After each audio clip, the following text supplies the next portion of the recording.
सिद्धार्थ पिठानी का बयान इस पूरे केस में काफी अहम है। उन्होंने जो सीबीआई को बयान दिया है उसकी पूरी कॉपी मेरे पास है। मैं आपको उनका एक एक शब्द पढ़ के सुनाती हूं। हालांकि बहुत लंबा बयान है उनका, क्योंकि इतने दिनों से लिया जा रहा है, लेकिन इस पूरे बयान में उन्होंने सुशांत सिंह राजपूत से पहली मुलाकात से लेकर दिशा सालियान, 8 तारीख रिया का जाना, सुशांत को कब देखा, ये सारा का सारा बयान दिया है। मैं आपको दिशा सालियान से शुरू करती हूँ कि 8 जून के बाद क्या क्या हुआ। हालांकि इसमें उन्होंने पहली मुलाकात, कैसे क्या पैसा मिलता था सुशांत के लिए, वो क्या काम करते थे, कैसे आए, क्यों आए, रिया के साथ मुलाकात, इन सारी चीज़ों पर बताया है। पर मैं आपको जो मेन पॉइंट से पहले बताती हूँ। दिशा सालियान के निधन से परेशान थे सुशांत।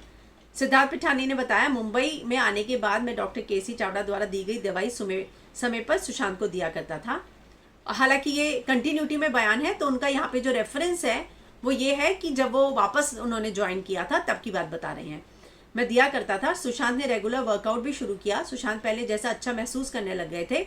इसके बाद सुशांत रिया के साथ रहने लगे। उसी समय डायरेक्टर आनंद गांधी और जाफरी ने सुशांत को फिल्म ऑफर की। सुशांत ठीक महसूस करने लगे थे, इसलिए दवाई बंद करने की बात कही। जब मैंने उन्हें इस तरह अचानक दवाई ना बंद करने की सलाह दी, अप्रैल महीने के आखिरी हफ्ते में सुशांत की तबीयत फिर से बिगड़ने लगी। वो हमसे दूर रहने लगे, लेकिन तब रिया उनके साथ थी। सुशांत की तबीयत जून महीने तक के पहले हफ्ते में और बिगड़ गई। वो अकेले ही रूम में रहने लगे, हमारे साथ बात करना बंद कर दिया। इसलिए हम सब ने रिया और सुशांत को अकेले छोड़ दिया। पूरे लॉकडाउन में रिया सुशांत के साथ ही थी।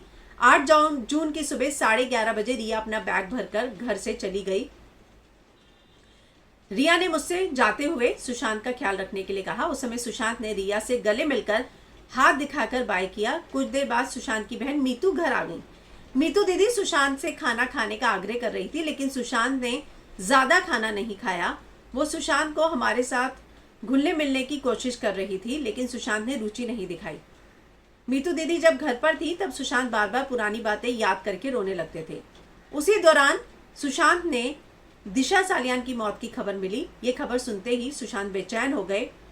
उनके बाद सुशांत कॉर्नर स्टोन नाम की कंपनी के मैनेजर उदय से लगातार बात करने लग गए। श्रुति मोदी के पैर में चोट होने की वजह से इस कंपनी ने दिशा को कुछ दिनों के लिए सुशांत के पास सेलिब्रिटी मैनेजर बनाकर भेजा था।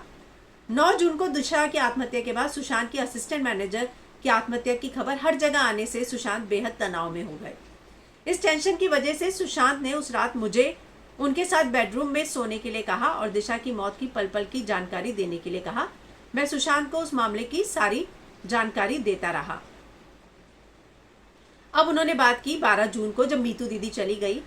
मीतू दीदी को अपनी बेटी की याद आई, वो चली गई और वो अपने वापस गोरेगांव घर में गई। 13 जून को बिल भरने में मैंने सुशांत की मदद की। उस रात सुशांत बिना खाना खाए जूस पीकर सो गए। 14 को सुबह 10:30 बजे के बीच में हॉल में आया और सिस्टम पर काम करने लगा। 10:30 बजे केशव ने मुझसे कहा कि सुशांत सर दरवाजा नहीं खोल रहे। ये बात मैंने दीपेश को बताई। हम दोनों ने जाकर दरवाजा खटखटाया, लेकिन सुशांत ने दरवाजा नहीं खोला।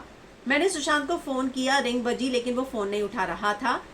उसने हमें भी नहीं बताया, हमने उन्हें भी बताया, दीदी को फोन किया कि कोशिश कर रहे हैं, लेकिन वो दरवाजा नहीं खोल रहे। तो मीतू दीदी को घर बुलाया। मैंने दीपेश को वॉचमैन से कहकर चाबी वाले को बुलाने को कहा, लेकिन वॉचमैन ने ठीक से मदद नहीं की। फिर मैंने गूगल से रफीक चाबी वाले का नंबर निकालकर दोपहर 1:06 पर संपर्क किया। उसने मुझे 2000 रुपये मांगे। रफीक के कहने पर मैंने उसे लॉक का फोटो और घर का पता व्हाट्सएप पर भेजा। फिर मैंने मीतू दीदी को फोन कर चाबी वाले को बुलाने की जानकारी दी। उन्होंने मुझे जल्द ही घर पहुंचने की बात कही।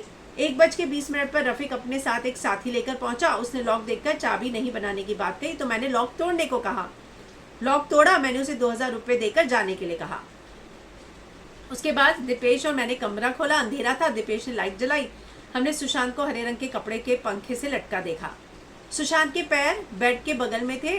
तभी मैंने मीतू दीदी को बताया, तो मैंने फ़ोन करके 108 पर एम्बुलेंस बुलाई। मैं उसके तुरंत बाद मुझे चंडीगढ़ से नीतू दीदी का कॉल आया। मैंने उन्हें सारी जानकारी दी। उन्होंने तुरंत मेरा फ़ोन काट दिया।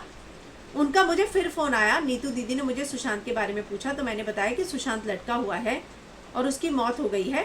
फ़ोन पर मुझे पीछे से सुशांत के जीजा ओपी सिंह की आवाज़ सुनाई दी।